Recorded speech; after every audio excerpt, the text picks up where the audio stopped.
Leke tedavisi için çok güzel bir maske geliyor.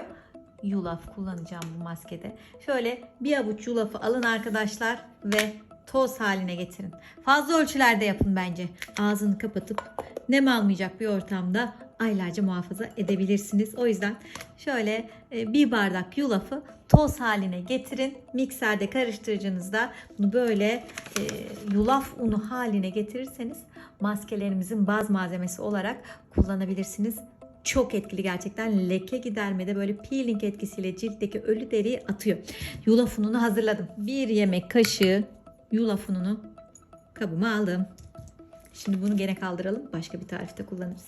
Eğer mümkünse doğal ev yoğurdunu tercih edin. Eğer yoksa marketten aldığınız yoğurtla da bu iş olur arkadaşlar. Şöyle bozmak da istemiyorum ama ortadan daldıralım. 1 yemek kaşığı da yoğurt. Limon, cilt aydınlatıcı özelliğiyle, yüksek orandaki C vitaminiyle hücreleri yenilerken lekeleri tedavi etmemizde oldukça etkili. Limonlu tarifleri böyle gündüz yapıp gün ışığına çıkmıyoruz. Cildimize hassasiyet oluşuyor. O yüzden bu maskeyi bence akşam yapın. Şöyle tertemiz uyumadan önce bir güzel yapın. Üstüne de kremi sürün. Cildiniz aydınlansın. Sabah çok daha güzel başlayın. Ne kadar kullanalım? 1 tatlı kaşığı da limon suyu ilave edelim. Limon yağı da tercih edebilirsiniz. Bakın, eğer limon yoksa evinizde limon yağı da kullanabilirsiniz. Kendiniz limon yağı yapabilirsiniz. 1 tatlı kaşığı limon suyu ekledik. Ve üzerine sızma zeytinyağı. İsterseniz kantaron yağı, üzüm çekirdeği yağı, kayısı çekirdeği yağı. Bu sefer ben zeytinyağı, sızma zeytinyağı kullanmayı tercih ettim. 1 tatlı kaşığı da sızma zeytinyağı kullanalım. Şöyle bir karıştıralım bunu.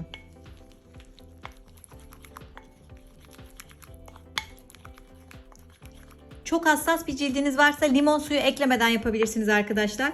Yulaf unu, yoğurt ve zeytinyağını karıştırıp çok güzel, çok pratik, evde bulunan malzemelerle, uygun fiyatlı malzemelerle böyle güzel bir leke giderici tarif elde edebilirsiniz arkadaşlar. Ama derseniz ki cilt tonum da açılsın, o zaman bence limonu da ekleyin. Küçük bir test yapın, her zaman söylediğim gibi.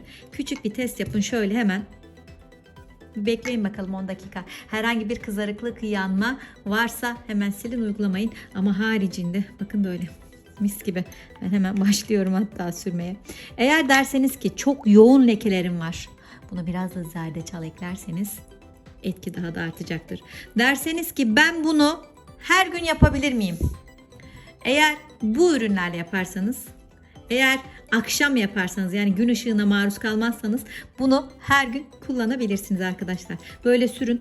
Yulaf ununun böyle pütürlü dokusu ölü deriyi de atmaya yardımcı olacak. Bize o cildimizdeki tazelik, güzellik alt dokudan tekrardan gelecek. Böyle bunu alın. Bol bol ellerinize, yüzünüze, boyun dekolte bölgesine, diz, dirsek rahatlıkla sürebilirsiniz. Göz altına çok yakın sürmeyelim. Limon ekledik. Eğer limon eklemeden yaparsanız göz altına da uygulayabilirsiniz arkadaşlar. Böyle. Bunu 20 dakika bekletiyoruz. Sonra önce ılık, sonra soğuk suyla yıkıyoruz ve cildimizi tazeliyor, aydınlatıyoruz. Üşenmeyin. Videoyu izleyin. Bittiği anda kalkıp şu malzemeleri bir karıştırın. Bir sürün bakalım. O yorumlarda söyledikleri gibi yaptım, kullandım. Gerçekten inanamadım, bu kadar basit ürünler bu kadar güzel etkiler oluşturur mu diye birçok yorum okuyorum. Bakalım o grup dahilinde olacak mısınız siz de? Böyle sürdükten sonra bırakmıyoruz. Bir güzel ovalaya ovalaya masajımızı yapa yapa peeling etkisini de sağlıyoruz arkadaşlar.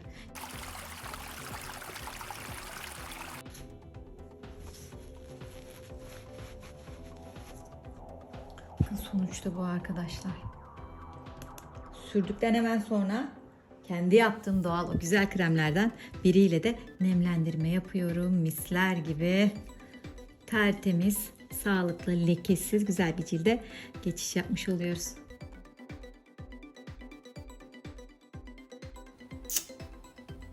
Yulaf, yoğurt, zeytinyağı ve limon maskemizi her akşam uygular, yıkar. Üzerine de o güzel kendi yaptığınız doğal kremlerden birini sürer, masajınızı yaparsanız çok kısa süre içerisinde lekelerinizin azaldığını, cildinizin nasıl böyle tazelendiğini, bakın şu anda bile gerçekten hissediyorum. Siz de hissedeceksiniz. Umarım kullanır, fayda görür ve kendinizi daha güzel hissettiğiniz bir cilde geçiş yaparsınız. Sağlıcakla, hoşça kalın.